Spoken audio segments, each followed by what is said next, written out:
बिस्मिल्लाहिर्रहमानिर्रहीम अला रसूलिल्लाह का सवाल हमारे पास है। चूँकि कुर्बानी का जो सीज़न है मौसम करीब आ रहा है, तो इसमें कुछ लोग इस तरह करते हैं कि किसी के जानवर में ऐब होता है, तो अब वो सर्टिफिकेट बनाकर और लिखवा देते हैं कि इस जानवर में कोई ऐब नहीं है, तो फिर आकर मंडी में लाकर बेच देते हैं। तो इस हवाले से शरीक हुक्म याद रखें, ये धोखाधड़ी में आ जाता है, फ्रॉड में आ जाता है कि आप सर्टिफिकेट बनाकर मंडी में आकर ऐबदार जानवर बेच देते हैं। ये धोखा है, फ्रॉड है। मुस्लिम शरीफ की हदीस है, नबी करीम अलैहि सल्लम ने फरमाया, मन गश्शना फलैसा मिन्ना, जिस शख्स ने हमें धोखा दिया हमें से नहीं है।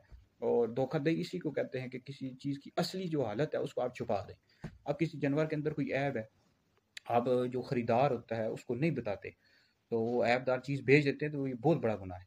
अब आप पर लाजिम है कि आप उस बंदे तौबा भी करें अल्लाह की बरगाह में, और दूसरी बात यह है कि उसको पैसे भी वापस करें ख़रीदार को। कई लोग हैं ये कुर्बानी के मौसम में धोखाधड़ी फ्रॉड करते हैं, लिहाजा जो ख़रीदार होते हैं उनको चाहिए भाई आप अल्लाह की बरगाह में कुर्बानी दे रहे हैं, तो आपको चाहिए पहले आप तहकीक करें जानवर की कि इसके अंदर कोई ऐब है, यानी मुकम्मल पहले तहकीक करें फिर जानवर ख़रीदें।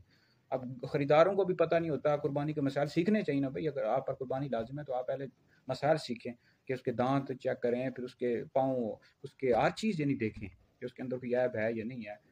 तो उसका ज़ख्म, कोई कान चीरा हुआ है, कान कटा हुआ है, सारे मामलात देखने चाहिए, ठीक है जी। तो ये धोखाधड़ी फ्रॉड में आ जाता है, ये जो करते हैं मंडी में लाकर ऐबदार जानवर बेच देते हैं, सख्त गुनाह है। तौबा भी करें, उस बंदे को फिर पैसे भी वापस करें। तो ये बड़ा होता है, ये सर्टिफिकेट भाई इस तरह नहीं बना कर देने चाहिए हुकूमत, लोगों को चाहिए पहले तहकीक करें कि इसका जानवर ऐब से पाक है या नहीं, फिर सर्टिफिकेट बना कर दें।